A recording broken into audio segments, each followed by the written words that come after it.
యువ నాయకుడు, ఓ కుక్క, ఒక బిస్కెట్, ఒక సీఎం. ఇది ఇప్పుడు కొత్త కథ. కుక్కేంది, బిస్కెట్ ఏంది, ఈ కథ ఏంది, కార్ఖానా ఏంది అనుకుంటున్నారు కదా. లేటెస్ట్ న్యూస్ ఏందంటే ఒక కుక్క బీజేపీ కాంగ్రెస్ లీడర్ల మధ్య పంచాయతీ మోపి చేసింది.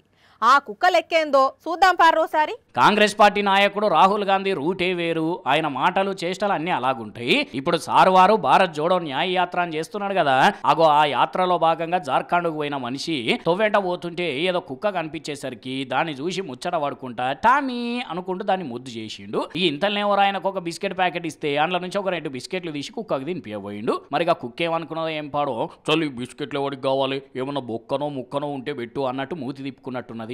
ఇక దాంతో రాహుల్ గాంధీ ఆ బిస్కెట్లను పక్కనే ఉన్న ఒక కార్యకర్త చేతికిచ్చిండు. ఇక ఈ క్లిప్పును దొరకబట్టుకున్న బీజేపీ ఐటీ సెల్ ఊకుంటుందా, కుక్కకు పెట్టిన బిస్కెట్లు కార్యకర్తలకు ఎట్లా ఇస్తాడో అని క్వశ్చన్ చేయబట్టింది. ఇక ఇదే ముచ్చట కాంగ్రెస్ అన్న రాహుల్ గాంధీ అన్న పటపట పండ్లు కొరికే అస్సాం సీఎం హిమంత బిశ్వ శర్మ కాడికి పోయేసరికి ఆయన కూడా కష్టమని లేచిండు.